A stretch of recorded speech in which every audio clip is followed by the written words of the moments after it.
Hello YouTube family.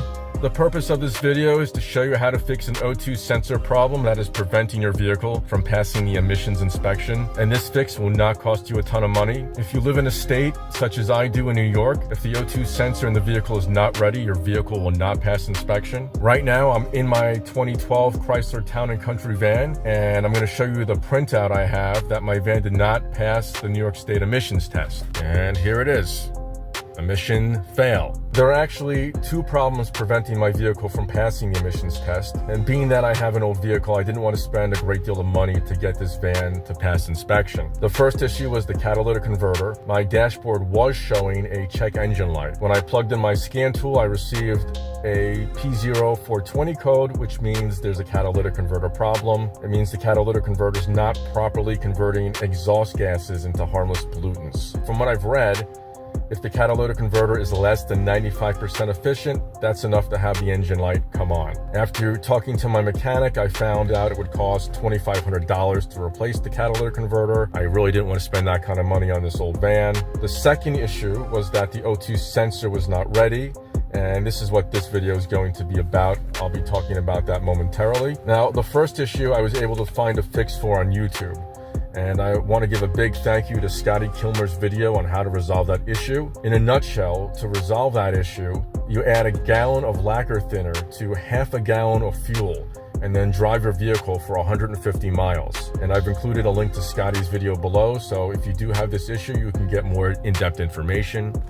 And you can look on my dash that there's no check engine light anymore. So back to YouTube, I went to find a solution for the O2 sensor not being ready. There were a few videos related to the topic, however, they cost more money than I wanted to spend on fixing this old van, and some of them are just too complicated for me to figure out. I'd have to take it to a mechanic and spend more money. I didn't want to do that. At this point, I decided to do some digging on the internet, and after doing some very deep searches, I read that there's a relationship between the vehicle's battery power and the O2 sensor. If the vehicle's battery is not holding 12 volts, it could affect the O2 sensor from being ready. I've never heard of this, and I went and measured the voltage of my battery with a voltmeter, and mine was reading under 12 volts.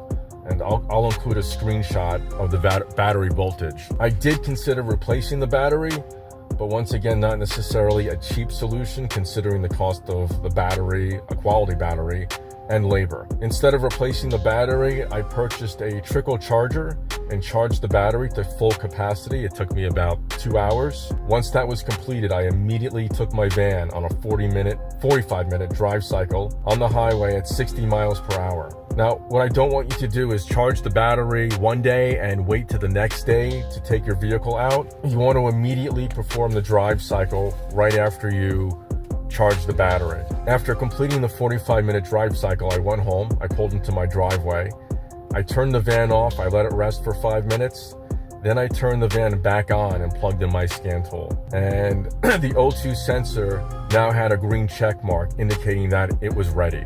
So I'm going to include a screenshot of that as well. I'll include the screenshot before the O2 sensor was ready, as well as when it was ready and it had the green check mark.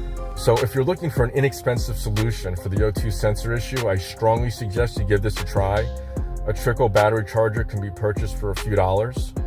And as a result, I've created an Amazon listing where you can purchase a Trickle charger if you do happen to need one. Now, the funds for this endeavor, they help me greatly in able to maintain this channel as well as create more content for this channel, and is greatly appreciated. You can find the Amazon link below with the Scotty Kilmer video on the catalytic converter. Please feel free to leave your comments below regarding if you use this solution and how it's worked out for you. And if you smash that like button, that'd be greatly appreciated. Thank you and have a great day.